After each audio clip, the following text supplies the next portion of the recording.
민수기 10장 주석. 은 나팔들. 이것은 신의 산을 떠나기 위한 최종적인 준비였다. 나팔은 쳐서 만든 은으로 만들었다. 요세푸스는 그 나팔이 45cm 정도의 길이로 끝이 종처럼 생긴 좁은 관처럼 생겼다고 묘사한다. 그것은 수량의 뿔로 만들어진 일반적인 나팔들과는 달랐으며 더 깨끗한 음을 낼 수 있었다. 각기 다른 나팔의 음들은 각각 다른 모임을 소집할 때 사용되었으며 전쟁 때와 중요한 절기들의 시작 때 나팔을 불었다. 나팔은 이스라엘 백성을 정해진 행선지로 인도할 권위를 갖고 있었던 제사장들에게 주어졌다. 이스라엘의 안녕은 나팔이 하나님의 부르심을 소리로 알리는 동안에 보존되었다. 그러므로 나팔은 여러 세대를 통하여 계속해서 사용되었다. 사도 바울은 그것을 설교의 상징으로 사용하여 설교는 분명한 뜻을 전해야 한다고 말했다. 그렇지 않으면 사람들은 영적인 전투를 준비하지 않을 것이다.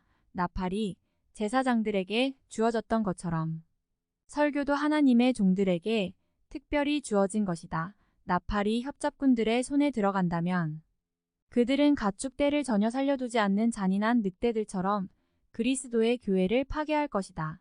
신약은 나팔의 두 번째 강력한 이미지를 묘사한다. 즉 나팔로 절기에 참여하도록 이스라엘을 불렀듯이 죽은 자를 살리기 위해 나팔이 울릴 것이다. 절기에 참여하라는 부르심의 나팔 소리는 즐거운 소리였으며 마찬가지로 이 이미지는 영생으로의 부활과 그리스도의 왕국에서 준비된 잔치상과 관련한 기쁨을 전달한다.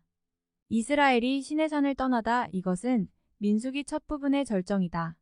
시내산에서 준비의 전체 목적은 하나님이 자기 백성과 함께 계셔서 그들을 가나안으로 인도하시기 위한 것이다.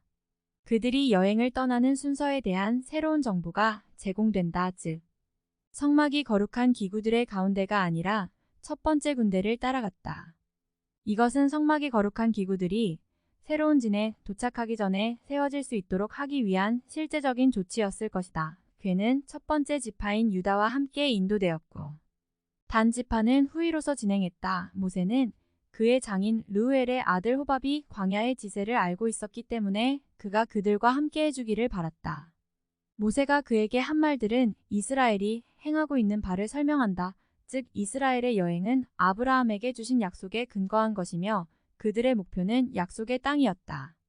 결론. 모세의 말은 대적들에 대한 여호와의 승리와 자기 백성 가운데 거하시는 하나님의 임재라는 두 가지 핵심적인 성경 주제를 표현한다. 이것은 괴가 출발했을 때 그리고 그것이 진 한가운데 다시 머물게 되었을 때 드러났다.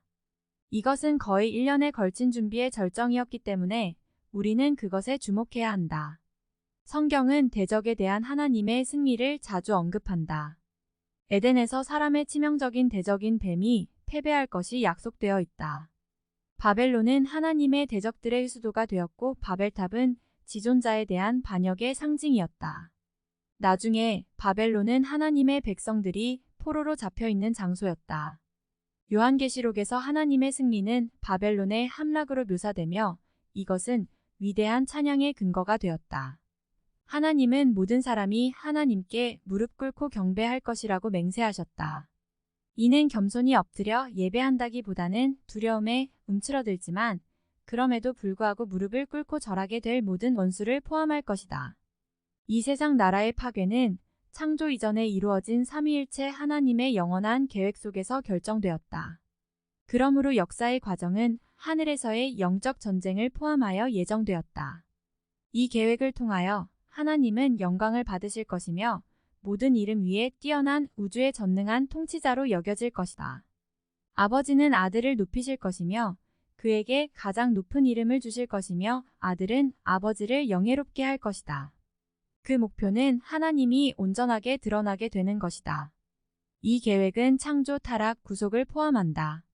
그것이 처음에는 계시되지 않았지만 역사 속의 언약들을 통하여 그리고 구속사의 과정을 통하여 천천히 드러나고 있다. 그것은 모든 피조물이 하나님의 지혜와 자비의 깊이에 탄복하게 될 마지막 때에 완전히 드러날 것이다. 모세 말의 두 번째 주제는 탁월한 자비와 은총에 관한 것이다.